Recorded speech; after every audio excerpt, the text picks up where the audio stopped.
So Season 7 in my team came with some crazy stuff. And I think Season 8 is going to be even better. Before we get on to all the predictions, if you guys are new to the channel, subscribe, lads. We've just hit 291,000 subscribers. Huge thank you guys for that. We are trying. We're probably not going to do it.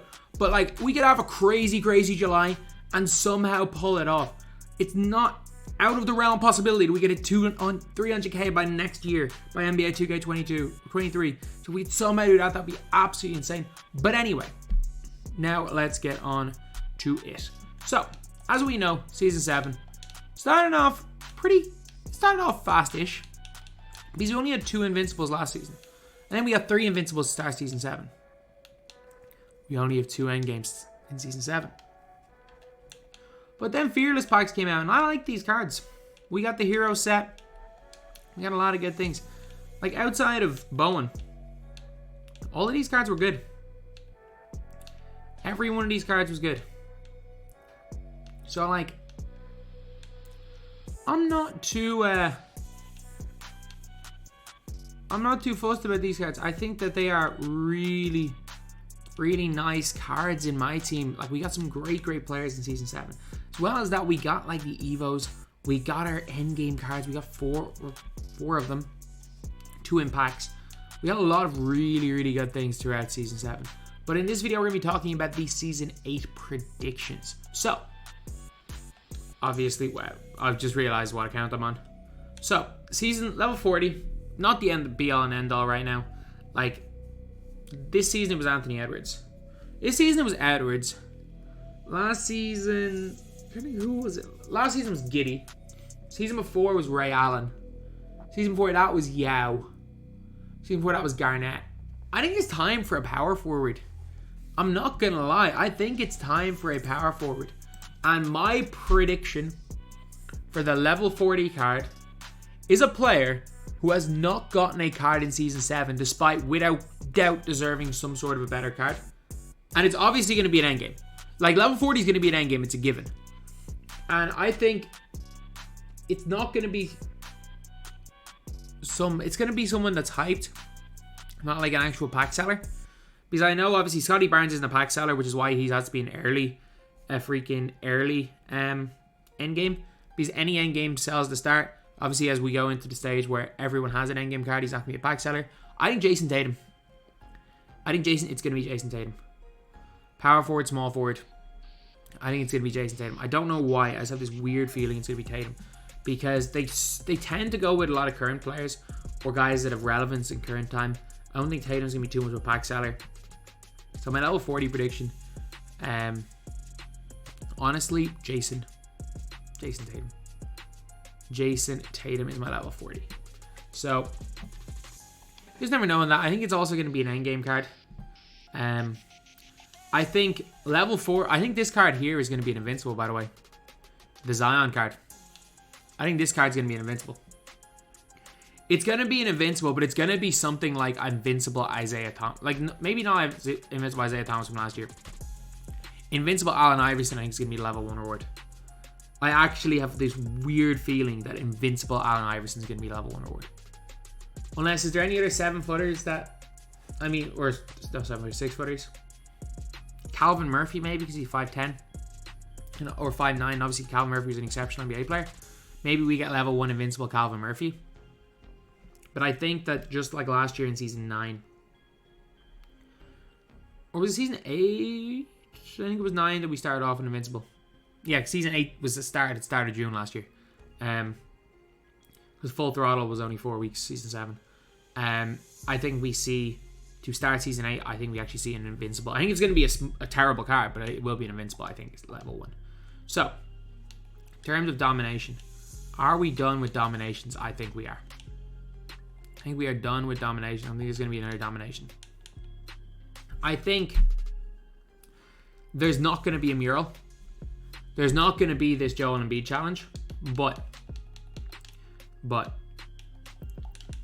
there's going to be Gauntlet Spotlight Sims coming. Because these, like, obviously, these weren't mentioned as Spotlight Sims. They weren't called Spotlight Challenges. Is it in rewards? Returning heroes, yeah, this hit right here for Embiid. These weren't called, these were just called challengers. These were not called spotlights. I think we will get the gauntlets. I think gauntlets are coming to Season 8. And in fact, gauntlets actually came on the 30th of June last year. So it was around this time last year. I think 3 weeks into the season, we see gauntlet sims. And maybe not for an Invincible Taco, but probably not for a Yao Ming. But I think they could be for an Invincible Bobo. I think that's where we get our Invincible Bobo. I think they're going to find a way to put in, or maybe Endgame Bobo, sorry. I think that's how we get our Endgame Bobo. Is through a Gauntlet Spotlight Sims. I would be shocked if there's no gauntlets. And you want to know what challenge I also think is coming? A challenge where if you did not complete the Season 6 grind is going to be close to impossible. I think Gold versus Invincibles comes back. I think Golds versus Invincibles comes back. And I think it's a beatable challenge. I really think it is because, like, I think that the Heroes versus Sapphires, like, if you guys saw the team I used in Heroes versus Sapphires, I had a lot of damn goal players in my squad. Like, I had Duncan Robinson, I had Mike Muscala. Like, there are guys, if you know what you're doing, you can, Gold versus Invincibles is beatable this year. Gold versus Invincibles is more beatable this year than it was last year. Last year, it's a lot easier. It's a lot easier this year. Even if you have Ty Lue, it's very easy. And if you have Grant Williams and those guys, it's very easy. If you don't have those guys, it's easier than last year, but still really difficult. I think Gauntlet Spotlight Sims for 30 Dark Matters. And I reckon it'll be something like, maybe not 30 Dark Matters. I think it'll probably be like what they did with Triple Threat Spotlight Sims, where it's like, oh, you got like 6 or 7 of these guys, and they lock in for an Invincible, and you get 3 Invincibles, and then those 3 Invincibles lock in for your Dark Matter, or your Endgame. That's probably my theory around it. That is my prediction with that. In terms of the Unlimited reward, it's not going to be a shooting guard. Man, I have Chris Duarte on this account. How did I have Chris Duarte? Chris Duarte was good for his time, though. He really was. Look at Unlimited rewards. So it's going to be it's probably going to be an Invincible, not going to lie. I think we get an Invincible. I think we get Invincibles in this, in TTO. I think we get Invincibles in Unlimited. I think we get an Invincible in Draft. And I think in Clutch Time we get an Invincible 100 wins and Invincible on the wheel. And I don't know what's happening with Limited. I think we get all Invincibles for these. I think TT offline is an Invincible. I don't think we see Domination again. I think we see some form of challenge, but like very similar, but I don't think they're coming day one. So I predict all Invincibles and then a level 40 endgame. I do think for Season 9, which is the last season, we're just going to probably see endgame cards for every one of these, maybe even auctionable endgame cards. I think the Ascension is going to be an Invincible as well. He's like, I'm pretty sure. Did we get an Invincible in Season 8 for the Ascension last year? It was either Season 8 or 9. Those, like, because we have the Rodman card. I know I got Rodman and I got Kobe from the bottom right hand corner glitch, where if the first one shows, the first up goes in the bottom right hand corner, you just hit that 3 times in a row and you get it. Like, I got Kobe's Ascension on level 1 last year, and then every time I got a new Ascension, I just kept getting more Kobe's. Just hilarious. But yeah, so that is my prediction really with that Invincible. Because again, like, we already got the Invincible staff for Moments of the Finals. We already got a lot of free Invincibles, so I think that's probably the route the 2K are going to be going down this year. What else do I expect? I expect one of 2 things to happen in Season 8. They gotta get wacky. 2K has gotta get wacky in Season 8. Like, we've already have a lot of crazy things. I think one of 2 things happen. Celebrities come out that are playable online, or we have WNBA players. I have this weird feeling that we're getting WNBA players. Because I don't... It's every year I say it. There's no reason for them not to do it. That is my, like, whole logic around this, is there is no reason. Like, the game has lost all realism already. we've already got Ronnie 2K and freaking Quavo. And I'm sorry, like, as much as anyone wants to argue, oh, but like that would be so unrealistic putting in WNBA players. They made Quavo 6'1" and he's not 6'1". They changed the height on Quavo. And I'm sorry, are you trying to argue that Liz Cambage is not as good a basketball player as Quavo? Are you trying to argue that the game is a better basketball player than Diana Taurasi and Sue Bird? I mean, there are going to be idiots watching this video that are going to make that argument, and I'm saying to your face, if you want to make that argument, you are an idiot. You can unsubscribe if you want, but if you're making that argument, you are an idiot.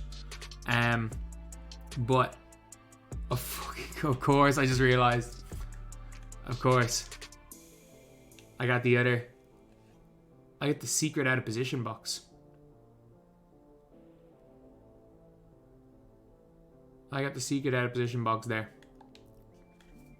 Either way, I'll spend this 120k VC on some packs for a video as well, because I'm never touching this account again. But yeah, basically that's what I'm predicting in Season 8. I think we either get celebrity cards or WNBA cards. I would much rather see WNBA cards. I would much rather see it. I'd much rather cook someone with Candace Parker. First of all, it would be kind of good to use some of them. Second of all, it would be hilarious. But like it would be hilarious hearing people get on the mic after getting dunked on by endgame Diana Taurasi.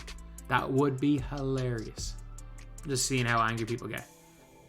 And I'm sorry, Diana Taurasi dunking is no less realistic than Taco Fall running like Usain Bolt. It's just not. Taco Fall has ran like Usain Bolt the last 2 years. That's 3 years, pretty much. No, he wasn't that fast in 20. But yeah, they are my predictions for what we are going to see in Season 8 in NBA 2K22 My Team. Let me know what you guys think about it. Do you guys agree? Do you guys not agree? And yeah, that's pretty much it. That's the video. Thank you guys for watching. Please like, comment, and subscribe.